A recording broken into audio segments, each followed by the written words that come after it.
और जी हमारा गार्डन है छोटा सा।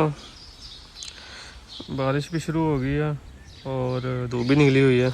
अजीब मौसम है यार, अल्लाह ताला का निज़ाम है ये, काफ़ी पीसफुल है। और ये यहाँ पे हमने एक छोटा सा झूला इंस्टॉल किया हुआ है and it feels like home.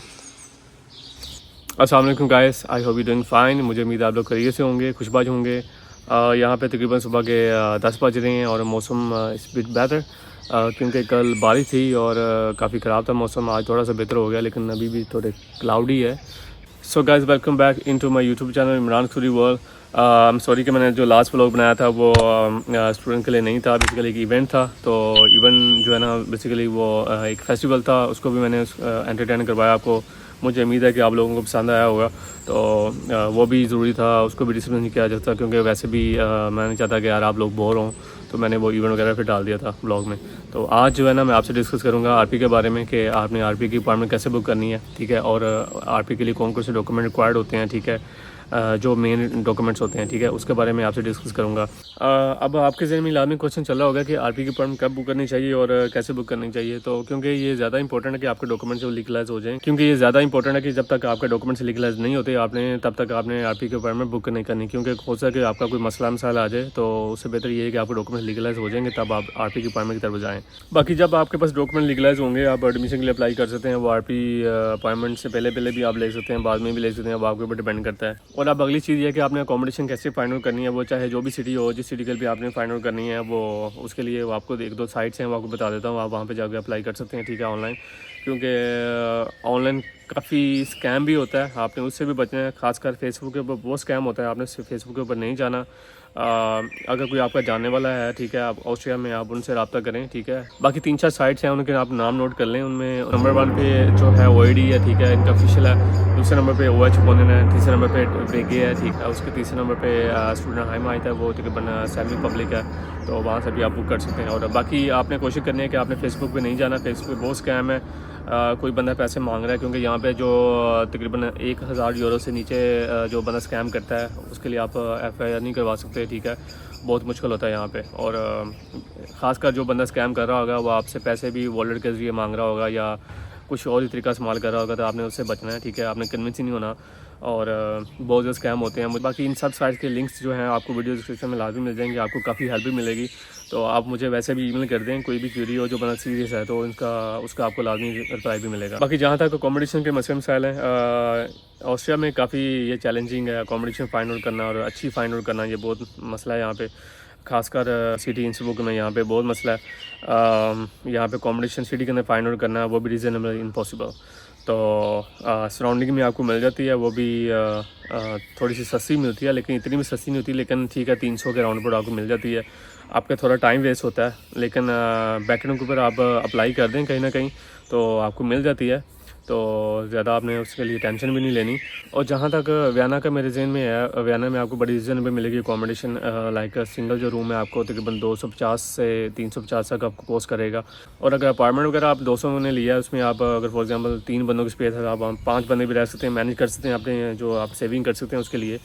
और बाकी सिटीज़ का भी मुझे ना आइडिया नहीं है, बाकी आप फाइंड आउट कर लें। तकरीबन सबसे जो महंगी सिटी है ना, वो सिटी वो इंसब्रुक है। बाकी लिंस भी इतनी महंगी नहीं है और साल्ज़बर्ग भी इतनी महंगी नहीं है, आपको इजीली वहाँ पे अकोमोडेशन मिल जाती है।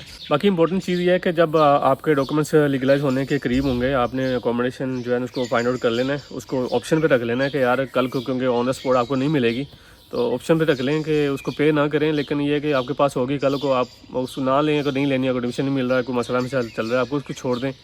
लेकिन ये है कि ऑन द स्पॉट अगर आप सोच रहे होंगे कि आपको अकोमोडेशन मिल जाएगी, वो बहुत मुश्किल है। बाकी ये आप लाजमी ज़हन में रख लें कि ये अकोमोडेशन बहुत चैलेंजिंग है यहाँ पे, इसको इजी ना लें। बाकी आरपी के लिए जो रिक्वायर्ड डॉक्यूमेंट्स हैं, उनमें लास्ट जो चीज़ है वो फंड्स मैनेजमेंट है, आपने फंड्स कैसे देखने हैं, ठीक है। बाकी फंड्स के लिए आपके पास 2-3 ऑप्शन हैं। नंबर 1 पे आपकी फैमिली आ जाएगी, ठीक है, यानी कि आपके जो भी खूनी रिश्तेदार हैं, आपका फादर, आपकी मदर, बहन भाई जो होते हैं, ठीक है, वो आ जाएंगे, ठीक है, नंबर 2 पे जो भी आपका कोई रिलेटिव आपका अब्रॉड रहता है, यानी कि यूरोप में हो गया, वो आपके लिए ज़्यादा स्ट्रॉन्ग केस है। अगर आपका यूरोप के अलावा किसी और कंट्री में है, ठीक है, वो भी आपके लिए स्ट्रॉन्ग केस है, वो आपको जो है ना स्पॉन्सर कर सकता है। तीसरी ऑप्शन ये है कि अगर आपके पास ही इतना पैसा है कि आप उसको फंड मैनेज कर सकते हैं, कोई मसला मसाइल नहीं है, आपके पास जॉब है, अच्छी सैलरी है तो आप उसको मैनेज कर सकते हैं, लेकिन बैकेंड ग्रुप आपको फिर भी आपको फ़ंड वगैरह शो करवाने पड़ते हैं। वो फैमिली के जो भी आपका जो भी बिज़नेस चल रहा है वो आपका प्रूफ ऑफ फंड्स होगा, आपको लाजमी शो करवाना पड़ेगा, आपको टैक्स फाइलें शो करवानी पड़ेंगी, वो सारी चीज़ें आ जाएंगी। ये आपके पास 3 ऑप्शन हैं, ठीक। बाकी अगर आप खुद ही फंड्स मैनेज कर रहे हैं तो ये ज़्यादा स्ट्रॉन्ग होगा।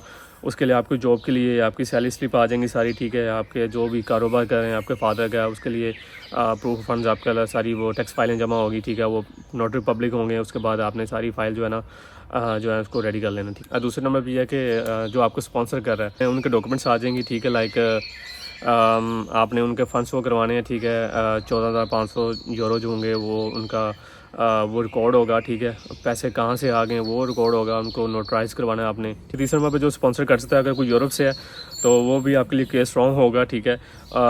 उसके लिए जो हाफ्टन क्लारन फॉर्म होता है वो वीडियो डिस्क्रिप्शन में इसका लिंक मैं आपको डाल दूँगा, वो आपको वहाँ से मिल जाएगा, ठीक है। और हाफ्टन क्लारन फॉर्म में बेसिकली ये होता है कि जो भी आपका जो रिलेटिव भाई है, बहन है, या आपका फादर वगैरह भाई रह रहा है यूरोप में, तो वो बेसिकली अपॉइंटमेंट बुक करेगा, ठीक है। वो अपॉइंटमेंट बुक करेगा, किसी वकील के पास जाएगा, ठीक है। और वो जो वकील होगा, ठीक है, वो उसकी फ़ीस लेगा, वो उस पर स्टम्प करके जो भी डॉक्यूमेंट्स होंगे रिक्वायर्ड, लाइक जो आपकी अगर भाई जॉब कर रहे हैं या फादर जॉब कर रहे हैं उनकी वो सैलरी स्लिप आ जाएंगी पिछले 6 महीनों की, उनकी बैंक स्टेटमेंट आ जाएगी, ठीक है। और उनका ज्वाइनिंग लेटर आ जाएगा, ठीक है। उनका जो अकोमोडेशन उनका कॉन्ट्रैक्ट आ जाएगा। ये सारे डॉक्यूमेंट्स लगाएंगे ना तो उनका जो हाफ्टन क्लारन फॉर्म होता है उनकी रिक्वायरमेंट पूरी हो जाएगी, तब वो उसको नोटराइज करवा देंगे। बाकी 2 तरह से ही आपकी जो आरपी की रिपोर्ट है वो पॉजिटिव आती है, वो जल्दी आती है। नंबर 1 पे या तो अपने एंड पे प्रोसेस कर रहे हो, फंड्स जो है आपके अकाउंट में हों, वो ईजी है, ठीक है, और जल्दी रिपोर्ट आएगी, ठीक है, पॉजिटिव आएगी। दूसरे नंबर पे या तो आपका कोई रिलेटिव अगर यूरोप में है तो उसके ज़रिए आपकी जो आरपी की रिपोर्ट है वो बहुत जल्दी आएगी। तो जो लिस्ट ऑफ डॉक्यूमेंट्स हैं जो आपको आरपी के वक्त आपको चाहिए होंगे, उनमें नंबर 1 में आपका एडमिशन लेटर होगा, ठीक है। आपका अकोमोडेशन कॉन्ट्रैक्ट होगा, ठीक है। नंबर 3 पे आपकी जो आपके सारी डिग्रीज आपकी ट्रांसफर वगैरह आ जाएगी, ठीक है। नंबर 4 पर स्पॉन्सरशिप लेटर आ जाएगा। स्पॉन्सरशिप में जो बैंक स्टेटमेंट मिनिमम आपकी 50 लाख होनी चाहिए, वो जितनी ज़्यादा होगी आपके लिए केस स्ट्रॉन्ग होगा, ठीक है। और उनकी पिछली तकरीबन 6 सैलरी स्लिप्स आ जाएंगी, ठीक। नंबर 5 पे आपकी इंश्योरेंस आ जाएगी, इंश्योरेंस लेटर जो आपने बनवा लेना है, ठीक। नंबर 6 पे आपका बर्थ सर्टिफिकेट आ जाएगा। नंबर 7 पे आपका पीसीसी आ जाएगा, पुलिस क्लियरेंस सर्टिफिकेट, वो आपने बनवा लेना है। तो ये 7 डॉक्यूमेंट्स आर वेरी इंपॉर्टेंट, तो आपने ये सारे रेडी रखने हैं before the time of RP submission. बाकी यार जब आप आरपी फाइल सबमिट करवा देंगे उसके बाद आपने पेशेंस रखना है और वेट करना है, नेगेटिव नहीं सोचना, लैंग्वेज सीखते रहना है। और बाकी आरपी की रिपोर्ट पॉजिटिव आना ये बहुत इंपॉर्टेंट है। अल्लाह ताला सबके लिए आसानियाँ पैदा करे। तो जब आपकी रिपोर्ट पॉजिटिव आ जाएगी उसके बाद ओबियसली आपने पासपोर्ट जो है उसकी अपॉइंटमेंट मेरे ख्याल में वो खुद ही आपको ईमेल करेंगे। जब आपको ईमेल करेंगे वो आपको बता देंगे आपने किस दिन आपने पासपोर्ट सबमिट करवाना है। पासपोर्ट के लिए आपको डमी टिकट चाहिए, वो आपने 15 दिन के गैप के साथ देनी है, ज़्यादा कम गैप ना हो। और साथ हेल्थ इंश्योरेंस सर्टिफिकेट जो है वो आपने लगा देना, ठीक है। आपका पासपोर्ट होगा, ये 2-3 डॉक्यूमेंट्स होंगे आपने वो पासपोर्ट के साथ जमा करवाने। तो आपको विद इन 15 दिन का टाइम होता है, आपको 10 दिन में आपको पासपोर्ट मिल जाता है। तो बाकी पैकअप करें और जल्दी ऑस्ट्रिया आएँ तो इंशाल्लाह मिलते हैं जल्दी। और हाँ, आपको एक इंपॉर्टेंट चीज़ ये बतानी थी कि जब आप आरपी की फाइल सबमिट करवा रहे होंगे, आपको लग रहा है कि आपका पीसीसी और आपका बर्थ सर्टिफिकेट आपका एक्सपायर होने जा रहा है जो आपने लीगलाइज करवाया था, उस वक्त आपने ये दोनों डॉक्यूमेंट्स पीसीसी और बर्थ सर्टिफिकेट आपने दोनों सबमिट करवा देने हैं आरपी के साथ, ठीक है। उसका आपको फ़ायदा ये होगा कि फॉर एग्जांपल आपका कोई विद इन अ मंथ आपके दोनों चीज़ें एक्सपायर हो जाती हैं, आपकी जो लीगलाइजेशन रिपोर्ट आपकी एक्सपायर हो जाती है, ठीक है।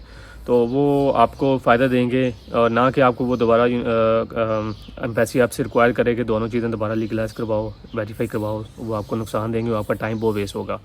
तो बाद भाई होता है कि वो आपसे लीगलाइज नहीं मांगेगी, यानी कि वो आपको दोबारा नहीं कहेंगे लीगलाइजिंग करवा के, तो वो आपकी वेरिफिकेशन के ऊपर ही आपको जो आरपी की जो रिपोर्ट है ना वो आपको दे देंगे, क्योंकि उनके पास ऑलरेडी लीगलाइज से वो दोनों चीज़ें होंगी, सारे डॉक्यूमेंट्स लीगलाइज होंगे, तो वो आपसे वो दोबारा लीगलाइज होने का नहीं कहेंगे, ठीक है। और बहुत रेयर केस में होगा कि वो आपसे मांगें कि आप उनको दोबारा लीगलाइज करवाएं, क्योंकि मेरे साथ भी ऐसा हुआ था कि मेरे दोनों जो डॉक्यूमेंट्स एक्सपायर होने के पास है, तो मैंने दोनों को जो है ना दोनों वेरिफिकेशन लिए दोबारा दे दिए थे आरपी के वक्त, तो उन्होंने लीगलाइज नहीं मांगे थे। और मैं तकरीबन यहाँ ऑस्ट्रिया पहुँच गया था, मुझे दोबारा ईमेल आई थी कि आप दोनों डॉक्यूमेंट्स जो है ना उसको लीगलाइज करवाओ।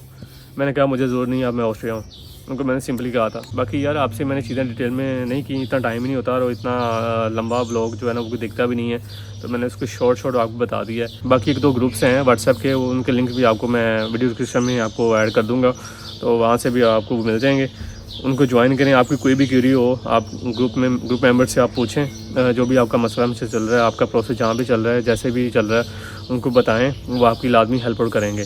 तो यही मैं कर सकता हूँ आपके लिए। बाकी पर्सनली अगर आपको कोई हेल्प चाहिए आप मुझे ईमेल कर सकते हैं, जो बना सीरियस हो। जब मैं फ्री होगा इंशाल्लाह आपको लाजमी उसका रिस्पॉन्स दूँगा।